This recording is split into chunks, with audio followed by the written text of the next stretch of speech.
यासोबत आपल्यासोबत बातचीत करण्यासाठी या संदर्भात राजन विचारे सुद्धा आपल्यासोबत फोन लाईनवरून जोडले गेलेले आहेत। सर, आपण पाहतोय 5 जणांचा मृत्यू झालेला आहे। एवढी मोठी दुर्घटना घडली, मध्य रेल्वेला या संदर्भात सविस्तर अद्याप माहिती सुद्धा नाहीये। काय आपली प्रतिक्रिया?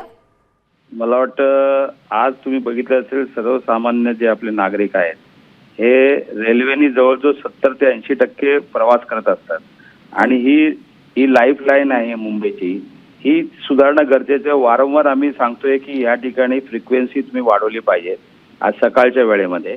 आणि असं असताना प्रत्येक स्टेशनवरती तुम्ही जर बघितलं तर दिवसाला 3 ते 4 लोक ही या ठिकाणी लोकलच्या गर्दीमुळे खाली पडून मृत्यू पावलेले आहेत।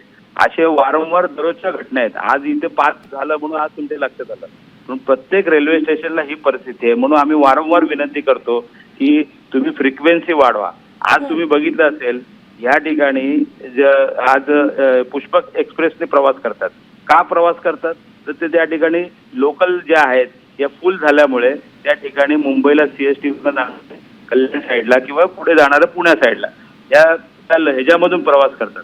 परंतु अशा परिस्थितीमध्ये जर ह्या तुम्ही जर बघितलं असेल, वारंवार विनंती केली ना, आपण मेट्रो मोनो किंवा तुमची बुलेट ट्रेन या ठिकाणी लक्ष घालतोय, परंतु जी आज सर्वसामान्यांना परवडणारी ही जी रेल्वे आहे या ठिकाणी रेल्वे मंत्र्यांनी लक्ष घातले पाहिजे आणि फ्रिक्वेन्सी वाढवली पाहिजे। आणि ज्या तुमच्या ज्या सर्व्हिसेस आहेत, लांब पल्ल्याच्या गाड्या आहेत, यांना सुद्धा लोकल काही ठिकाणी थांबा त्या ठिकाणी दिला पाहिजे। जसं ठाणे आहे, त्या ठिकाणी कल्याण आहे किंवा डोंबिवली आहे। गर्दीच्या ठिकाणी सकाळच्या वेळेमध्ये लोकांना कामाला जाण्यासाठी मला वाटतं ह्या सोयी उपलब्ध करून दिल्या पाहिजेत आणि मेन म्हणजे फ्रिक्वेन्सी वाढली पाहिजे।